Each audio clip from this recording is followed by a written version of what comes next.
صورت اس وقت کیا ہے؟ یورپ اور امریکہ سے آپ مشرق کی طرف آئیے، پہلے عالم عرب ہے، عرب مسلم ورلڈ.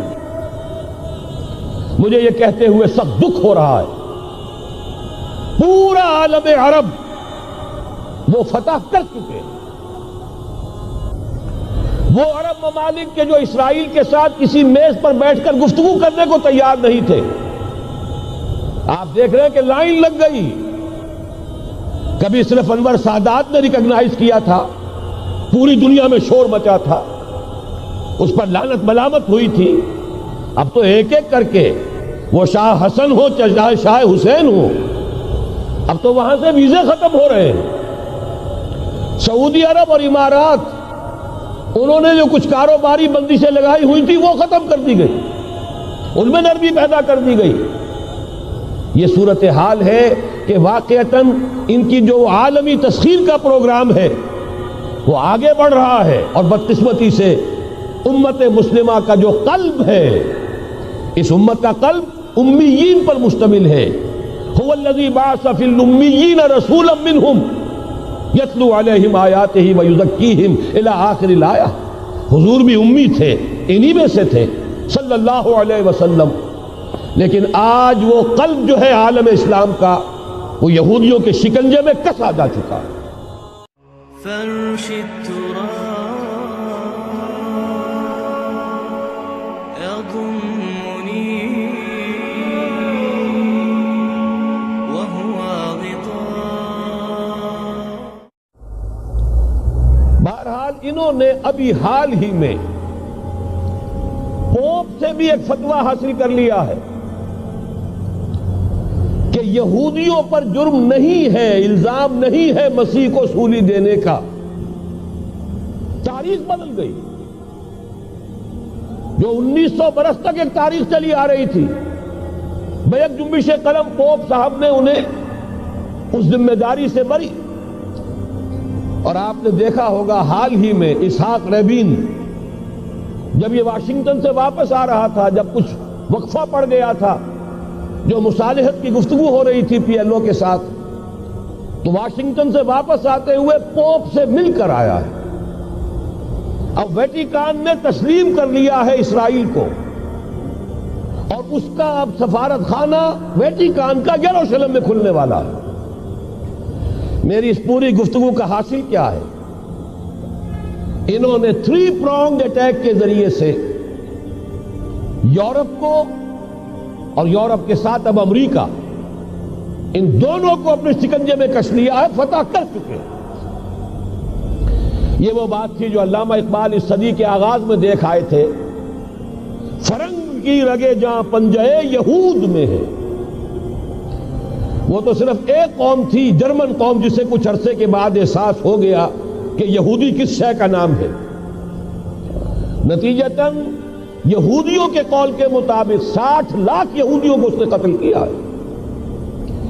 لیکن اس کے علاوہ جس کو آج کل ویسٹ کہا جاتا ہے، وائٹ اینگلو سیکسن پروٹیسٹنٹس، ان کے اوپر مکمل تسلط ہے یہودیوں کا.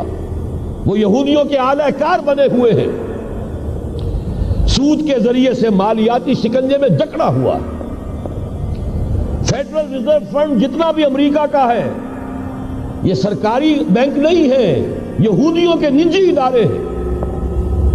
اور دنیا کی سب سے بڑی مقروض حکومت جو ہے وہ امریکہ کی ہے. یہودی قرض خواہ ہے اور امریکہ کی حکومت ان کی مقروض ہے. اسی لیے کہا ہے نکسن نے اپنی کتاب میں کہ کوئی پریزیڈنٹ نہیں ہے امریکہ کا جو یہودیوں کی رائے کے خلاف چل سکے. اس نے یہ بات کہہ دی اور لکھ دی، کھل کر لکھ دی، اپنی کتاب میں لکھ دی. بہرحال اس کے ضمن میں جو انہیں آخری کامیابی حاصل ہوئی، اعلان بالفور 1917، یہودی آباد ہونے شروع ہو گئے. اور اصل میں اسی کے لیے خلافت کو منسوخ کرایا گیا.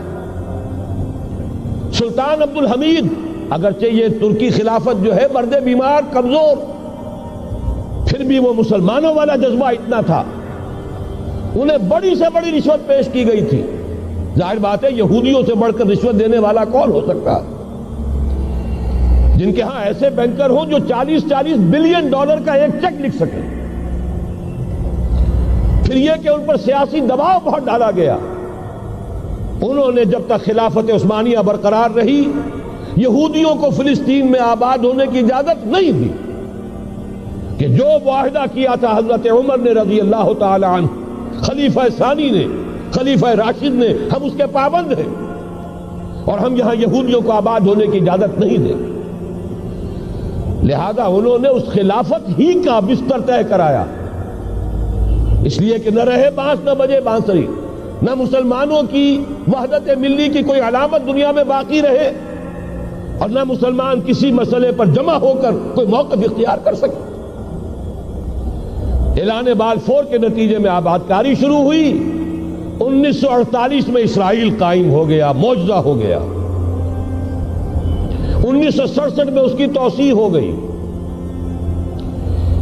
اس میں ایک بات اور بھی عرض کر دوں، یہ سارا کس طور سے ہوا ہے کام؟ آپ نے زائنزم کا نام تو سنا ہے، صہیونی تحریک. خود اس کا جو بابا آدم تھا، آرڈر آف الومیناٹی، 1776 یکم مئی یہ نظام قائم کیا وائساپ نے، اور اس نظام کے تحت فری میسنری اور lodges of the great Orient قائم کیے گئے. یہ سارا ہتھ کنڈا وہ ابلیسی نظام، اس کی تفصیل ایک کینیڈین آتھر نے لکھی ہے کتاب میں، پونز ان دی گیم. یہ سارا دھندا ایک شیطانی چکر ہے، ابلیسی چال ہے، اور اس کے ذریعے سے اسرائیل قائم ہوا اور اس کی توسیع بھی ہوئی 1967 میں. اب یہاں تک پہنچنے کے بعد ان کے پیش نظر بقیہ دنیا کی تسخیر اور اسے فتح کرنے کا معاملہ ہے، اور سب سے بڑھ کر اسلام کی بیخکنی اور اس کا راستہ روکنا یہ ان کے پیش نظر ہے. یریدون لیطفئوا نور اللہ بافواہہم. صورت اس وقت کیا ہے؟ یورپ اور امریکہ سے آپ مشرق کی طرف آئیے، پہلے عالم عرب ہے، عرب مسلم ورلڈ. مجھے یہ کہتے ہوئے سخت دکھ ہو رہا ہے، پورا عالم عرب وہ فتح کر چکے. وہ عرب ممالک کے جو اسرائیل کے ساتھ کسی میز پر بیٹھ کر گفتگو کرنے کو تیار نہیں تھے، آپ دیکھ رہے ہیں کہ لائن لگ گئی. کبھی صرف انور سادات نے ریکگنائز کیا تھا، پوری دنیا میں شور مچا تھا، اس پر لعنت ملامت ہوئی تھی. اب تو ایک ایک کر کے، وہ شاہ حسن ہو چاہے شاہ حسین ہو، اب تو وہاں سے ویزے ختم ہو رہے ہیں. سعودی عرب اور امارات، انہوں نے جو کچھ کاروباری بندشیں لگائی ہوئی تھی وہ ختم کر دی گئی، ان میں نرمی پیدا کر دی گئی.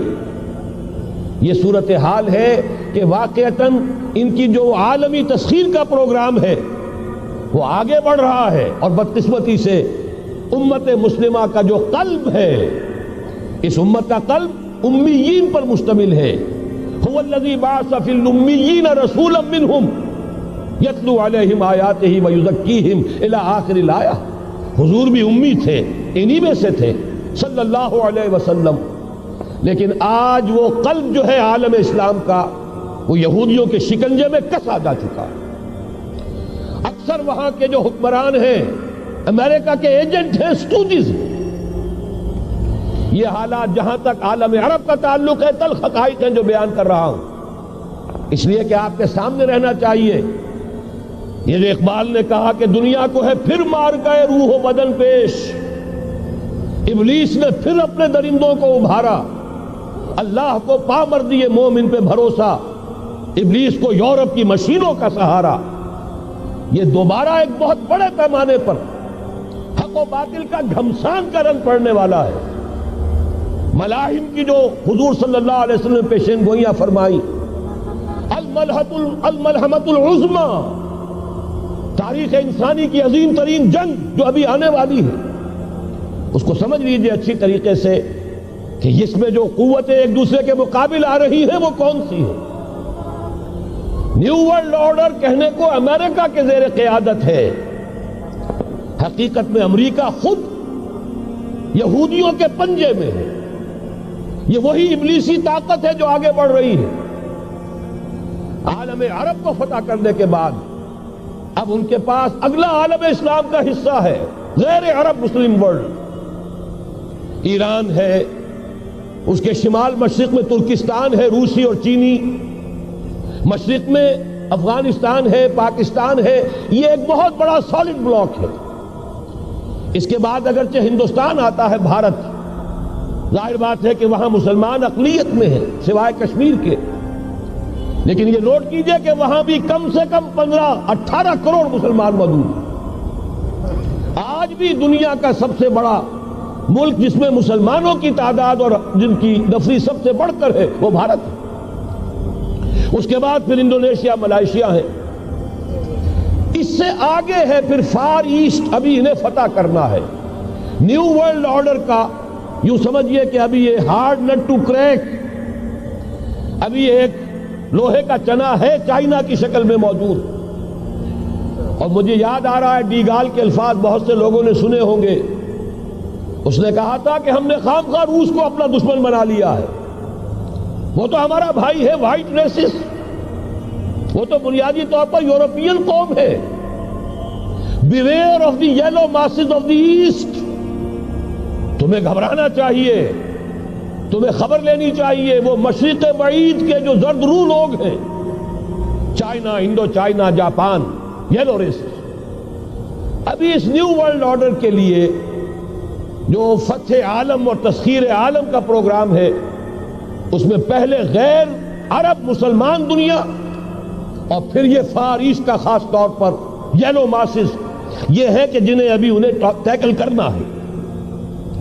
اور اسی لیے میں عرض کرنا چاہتا ہوں، حقائق ہمارے سامنے رہنا چاہیے.